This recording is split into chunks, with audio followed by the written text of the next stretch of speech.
संध्या बापळे तुम्हाला यायचे सीताबंदीत आहे, कारण हा आपल्या संपूर्ण आदिवासी साहित्य चळवळीचा खऱ्या अर्थात सन्मान आहे.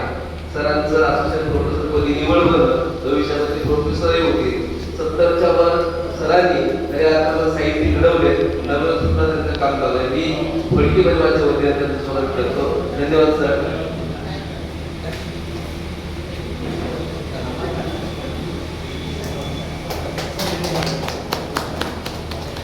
सत्कार यासाठी ऑलरेडी सर असिस्टंट प्रोफेसर म्हणून अमरावती इथे काम केले आणि सरांचा प्रवास जो आहे हा खूप मोठा आहे. अगदी आम्ही प्राथमिक शिक्षण, माध्यमिक शिक्षण, त्यानंतर सिनियर कॉलेज MPSC आणि MPSC मध्ये आमचे प्रोफेसर असताना अजूनही सरांचा प्रवास चांगला नाही. एडी झाले सरांचे, त्यानंतर त्यांनी MPSC थ्रू जे आहे असिस्टंट प्रोफेसर अमरावतीला काय केलं आणि आता जे काही 2000